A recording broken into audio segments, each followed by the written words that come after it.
We've recently witnessed an unprecedented number of new trade deals seeking to change the corridors of global commerce. How can companies and governments manage in this new environment? One scenario we're looking at is what we call the global patchwork scenario, where global trade drifts into different nodes that are somehow connected, but perhaps not as much as an open trading system would be. This will require policymakers and executive leaders to exercise geopolitical muscles and trade muscles they haven't had to use ever before. So what are these trade nodes we're talking about? Let's start with the two largest economies in the world, the United States and China. The United States will see its share of global trade in the next 10 years go from 12% to 9% as it pursues its current trade policy and seeks industrial reshoring and focuses on its domestic economy. China, which has had a very successful domestic industrial policy over decades, will continue that and also seek ways to diversify its trade away from the United States and more with countries in the global south.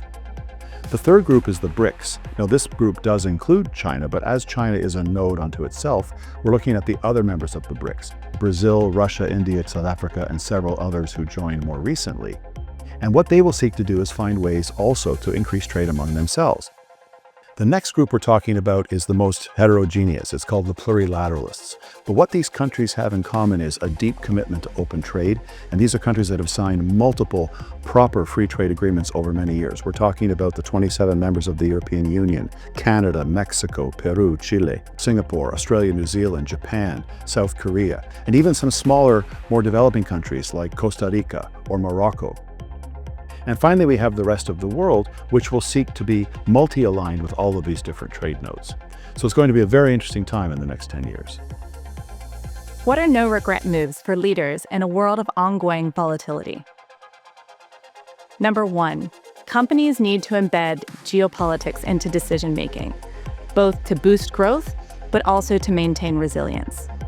Critical will be the growth of the global south, and having this geopolitical acumen will enable companies to navigate the complexities of these many yet growing markets. Number 2, companies need to strengthen their supply chains. Companies should insist on greater transparency to ensure they're complying with new rules. This transparency will also help them understand where they're exposed to mission-critical sectors, such as rare earths or semiconductors. Number 3, companies need to be thoughtful about driving cost productivity. In the current trade environment, costs will go up for companies. Companies need to be thoughtful about what they pass on to consumers versus what they absorb. Trade compliance can also be a strategic muscle to think about how to minimize tariff exposure to different products and different geographies. We expect global trade to remain resilient over the coming decade. Companies that are thoughtful around their global strategy will be able to take advantage of this trend.